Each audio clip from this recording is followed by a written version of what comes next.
Villageois. Villageois. Villageois. Villageois. Être un villageois, c'est quoi? C'est quoi? C'est quoi? C'est quoi? C'est quoi être villageois? Comment on habite Robel-Tourdan quand on est artiste? C'est là? Oui, il est là. Tu vois pas?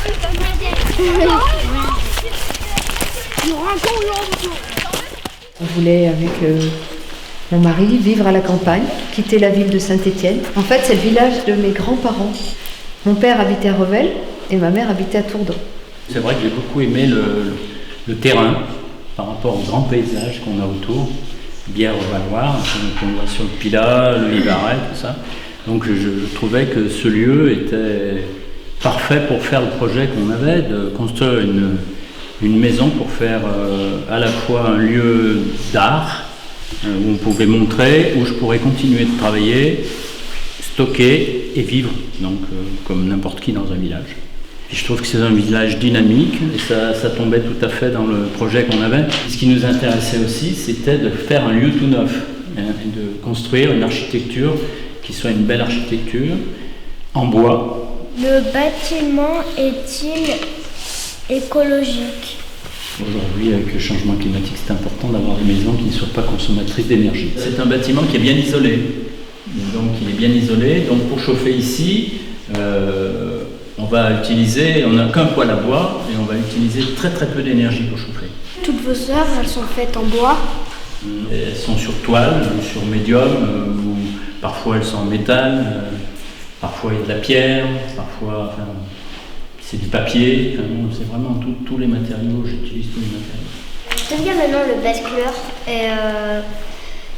Que veut-il dire? Quelle signification a-t-il pour vous?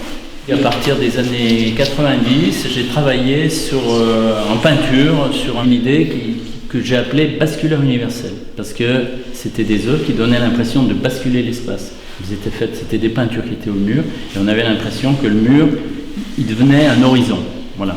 Le jour où on a construit cette maison, on s'est dit comment on va l'appeler. Et j'ai dit, mais pourquoi pas l'appeler le nom du centre de mon travail? Ce qui est le plus connu, ce qui est le plus visible, c'est les basculeurs universels. Donc on l'a appelé le basculeur.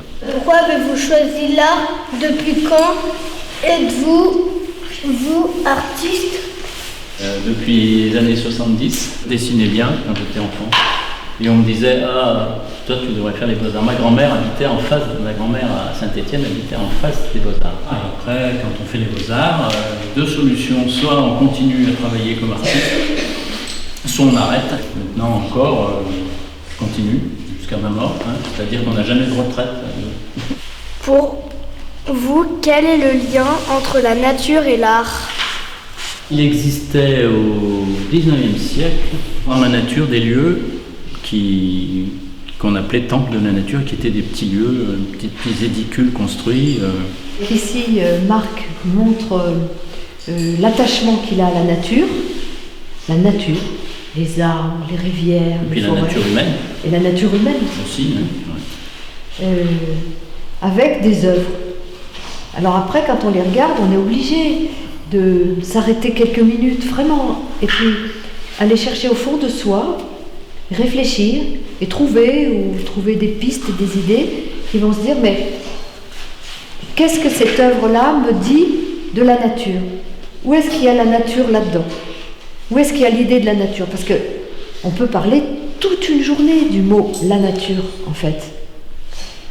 C'est très important, c'est même presque plus fort que nous-mêmes, les humains. Parce que c'est grâce à la nature que les humains sont là aussi. Et Marc est quelqu'un qui est très très touché, très sensible, et moi aussi du coup, par la présence de la nature. On se promène beaucoup. Quel effet elle a sur nous? Pour nous, c'est essentiel.